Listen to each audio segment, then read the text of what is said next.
বাংলাদেশের প্রধানমন্ত্রী শেখ হাসিনার শাসনের পতন ২০২৪ সালের আগস্টে অনেকের জন্য বিস্ময়কর ছিল। মার্কিন অনলাইন মিডিয়া দি ডিপ্লোম্যাটের বিশ্লেষণে বলা হয়েছে, হাসিনা দীর্ঘ সময় ধরে চীনা কর্তৃত্ববাদী মডেল অনুসরণ করার চেষ্টা করলেও শেষ পর্যন্ত তা ব্যর্থ হয়েছে।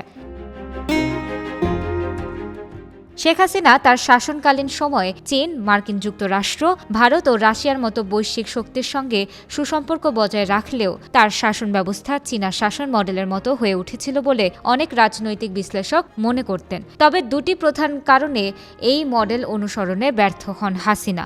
প্রথমত, তার রাজনৈতিক আদর্শ জনগণের সঙ্গে সম্পর্ক গড়তে ব্যর্থ হয়। দ্বিতীয়ত, বাংলাদেশের অর্থনৈতিক সংকট তার শাসনের বৈধতাকে ক্ষুণ্ণ করে। তার দীর্ঘমেয়াদে হাসিনা নিয়মতান্ত্রিকভাবে রাজনৈতিক ভারসাম্য ভেঙে বিচার বিভাগ, মিডিয়া ও নির্বাচন ব্যবস্থার মতো গুরুত্বপূর্ণ প্রতিষ্ঠানগুলোকে দুর্বল করে দিয়েছিলেন।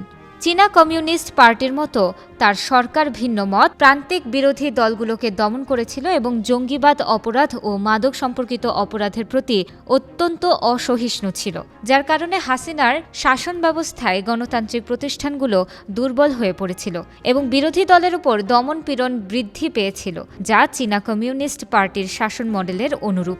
তবে চীনের সাফল্য ছিল জনগণের সঙ্গে গভীর সংযোগে, যা হাসিনা অর্জন করতে পারেননি। তার বাঙালি আওয়ামীবাদ রাজনৈতিক আদর্শ মূলত অভিজাত্যের ওপর ভিত্তি করেছিল, যা সাধারণ জনগণের মধ্যে জনপ্রিয়তা লাভে ব্যর্থ হয়।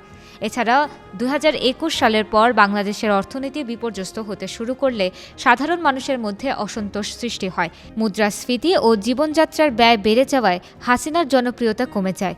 এই অর্থনৈতিক অস্থিতিশীলতা এবং সামাজিক অস্থিরতার কারণে তার শাসন ব্যবস্থা চীনের মতো স্থিতিশীল রাষ্ট্রে রূপান্তরিত হতে ব্যর্থ হয়। অবশেষে এসব কারণে ছাত্রদের প্রতিবাদ এবং ইসলামিক গোষ্ঠীগুলোর বিরোধিতার সম্মুখীন হয়ে হাসিনার শাসন শেষ হয়, যা বাংলাদেশের রাজনীতিতে নতুন উত্তেজনা সৃষ্টি করেছে।